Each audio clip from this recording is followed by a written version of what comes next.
Hello everyone, Prime here, and I hope you're having a great day, because today we're going to be covering another upcoming Celtic goddess, Artio. This god doesn't exactly have a lot of information surrounding her, and the video might be a bit shorter. I do apologize for that, but without any further ado, let's get into this.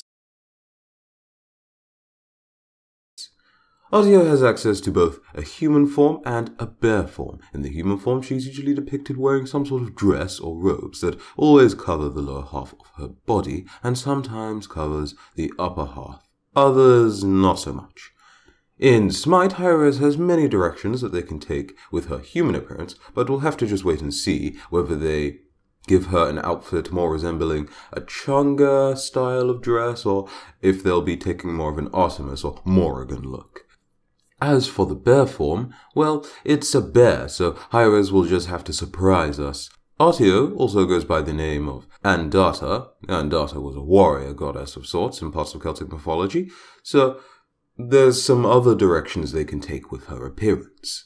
Possibly similar to Bellona, or perhaps maybe Nike in some respects, but again, we'll just have to wait and see. Tell me what kind of direction you'd like High-Res to take in terms of her appearance in the comment section below. Artio presides over wildlife, but was known to have a special relationship with bears specifically. Now, what exactly this relationship was may differ depending on who you ask. Perhaps Artio protected brave hunters from ferocious bears on their hunts, or maybe she acted as some sort of mother figure for not just bears, but forests and wildlife in all forms. Or maybe she acted as some sort of mother figure, not just for bears, but forests and wildlife in all of its forms.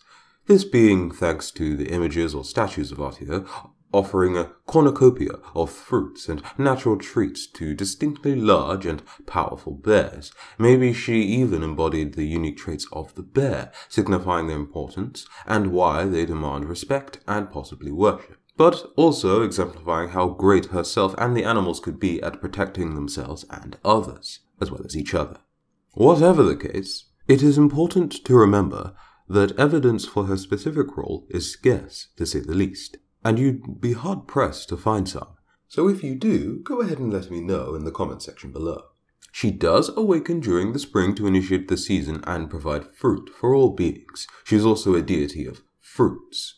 She was the wife of Isus, who was a powerful god who possessed the title of Lord, or master, and was famous for sacrificing his victims by ritually stabbing them before lynching them. Pretty bad way to go, if I do say so myself. Now, usually this is the part where I tell you some mad story of betrayal or acts of great heroism, but this time Artio felt like keeping all of her dirt to herself, and I don't actually have much of any mythology for you.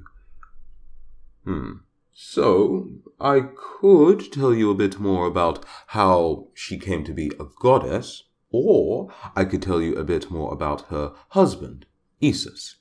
I think we'll go with the husband route. So, Isus, or Essos, was considered to be something of a savage by the Romans, and remembering what I told you about his tendency to bleed his victims dry, it's not difficult to see why.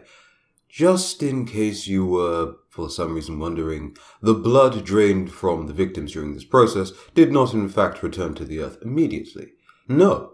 Instead, it was used as part of an augury, which was used to predict or interpret omens or for humble guidance in a number of affairs. Cultists called their worst-for-wear victims Lindomen. However, in the Celtic mythology, he is considered to be the god of willows and war. As far as appearance is concerned, Isus seemed to always have a trusty beard and could be seen as a woodsman in a forest, axe in hand, probably cutting a tree. Like his wife, there isn't all that much more information about him, and other than the fact that he shared some connection to the Roman gods, Mercury and Mars, that's about it. Aside from this, making a standalone video just for Isus would be even shorter than what I'd be able to come up with for Ula, which would not be that much. And now we come to the beautiful facts section. Artio originated from the Greek Artemis, who among other things was also considered to be a deity of bears. People would burn an effigy, signifying winter, to utterly destroy the harsh cold with the light, fire. This was one of the many things they did that also brought some sort of respect to Artio. So considering her lore and some of the information that the data miners have found for us, Artio really could be anything. Her lore seems to paint her more as a protector deity than anything else, and assuming that Cuchulainn will be a warrior, as he should be, then she would fit right in as another guardian, the first Celtic guardian in Smite. Her stance changing seems interesting, as we haven't had a new stance god in a while, and perhaps, like the Morrigan, she could see clear usage in more than one role, perhaps being viable in the solar lane and the mid lane, or support in the solar lane, or jungle and another role, for instance. I think that it's very unlikely that she'll be an assassin or a hunter. Whilst there are those who view the goddess as a deity of the hunt, like Cuchulainn has taken that title for the Celtic gods in Smite, and whilst heroes could just do what they did for Hades and Thanatos and just play fancy with the names, I feel like that would just be a waste. So they could just go ahead and do what they should do, being to just title her the Bear Goddess, or something along those lines, but nicer than how I said it.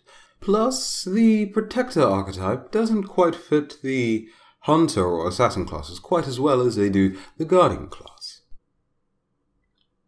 Well, that's about all the information I have for you chaps. Sorry that the video wasn't as long as usual, but, well, for gods like this, there really isn't that much to cover.